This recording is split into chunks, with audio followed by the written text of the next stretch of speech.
Well, good morning again. This is Hiro. This chapter is going to be on the perfect bonsai. What I have here is a clay model. And let's take a look at what I always talk about, right? Minimum requirements of a good bonsai is the root flare. See how it kind of flares out and it makes it very stable. And then we have the movement, and the third element is the taper. There is no abrupt changes. It has a nice, smooth, natural taper. So theoretically speaking, this is a perfect trunk. Unfortunately, most of the time the trunk has foliage and other obstacles that make it a little difficult to get this clearly. Okay. The other day there was a question about how do I always know what to look at? Well, today's chapter, if you could memorize this so that every time you look at material, you visualize what we're going to be talking about today. First of all, let's look for the front. Okay, so generally we look for, see this slightly concave right here? That is a good point to use as your front.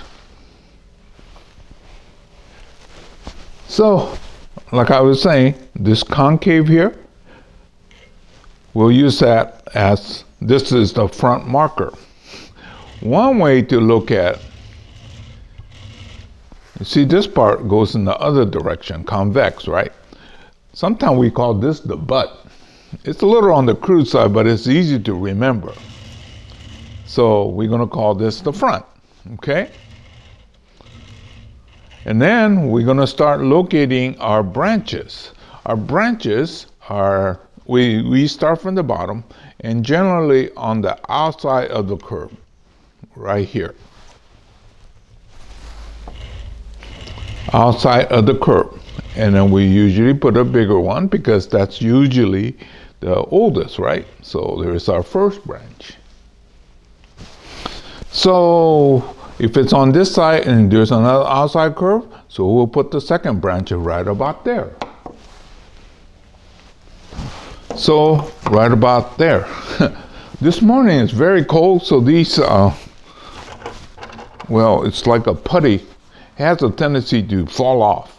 So this one I just put back on. But anyway, let's still stay with the game here. So we got 1, 2, probably we should have something on that side, right? So something like that.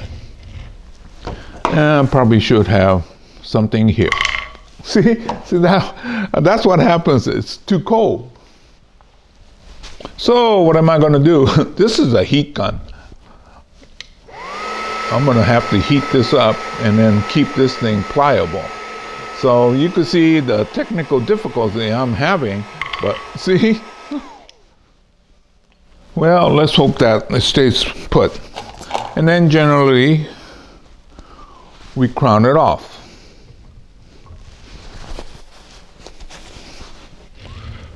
Oh, I think the front got shifted. See? So something like that. Well, what's the big deal? Well, look at this. You look from the side and it's flat. So I scooted it a little bit so that it's not absolutely flat. Well, if this is the front, we generally do not want a branch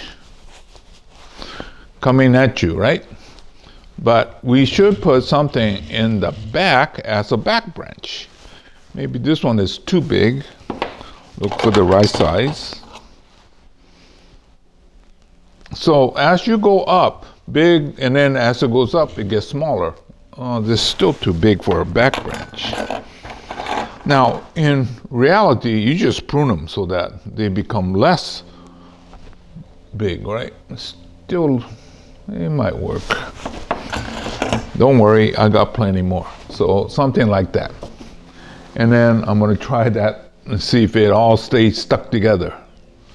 So something like this could be your ideal bonsai. Well, this is the wrong place, but maybe it needs to be here, huh? Yeah, that looks better. Now, this is in the front, but you notice that it's not coming straight at you, right? So then it's a little bit better. I could use a little tiny one up here, but I don't have any. So just visualize being up there, okay? So, hey, that's all there is to it. Not really. What if your plant have something like this? Big old root coming straight at you. One, it's not going to fit into the bonsai pot, but it's also not going to work very well, right? That means that this side might have to be the front. Well, that was the other thing. You see, there's a concave right in here, right? And so, yeah, it could have been, even without the root, it could have been the front. But ideally, what you want is, now ideally, your roots are spread out evenly.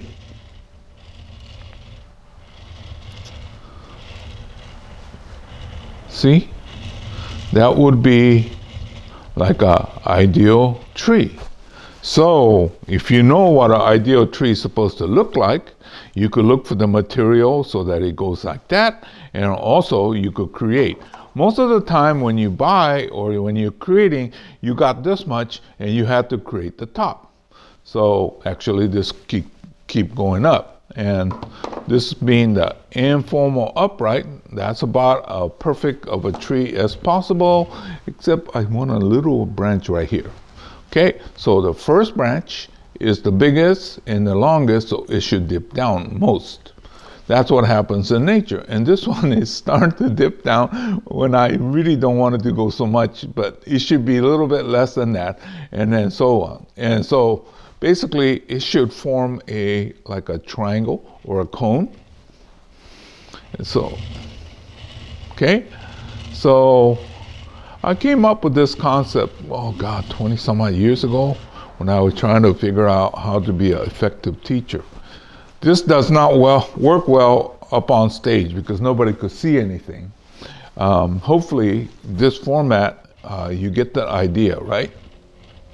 So anyway, I'm going to call this How to Visualize the Perfect Bonsai Tree.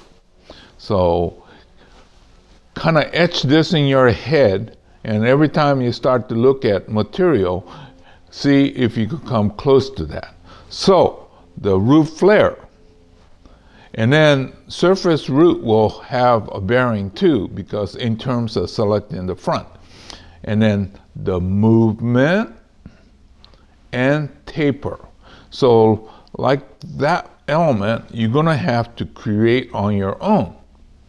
So anyway, this has been visualizing the perfect bonsai tree.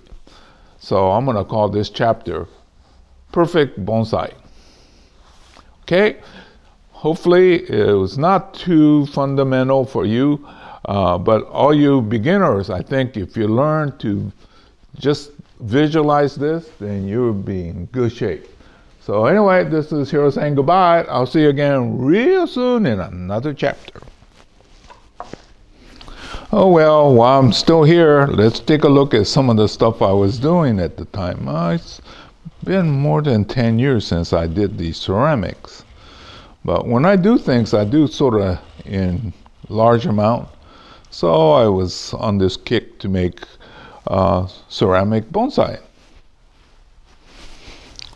Here's another one.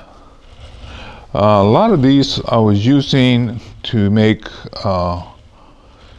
Japanese garden, sort of a Zen garden with a little bit more of the touches you will find in a garden. The problem with these, they're fragile. You just bump them once and then it kind of falls apart. And I tried the root over rock, and they're really good because they're stable. The rock is very stable, and then you just attach the tree to it, right?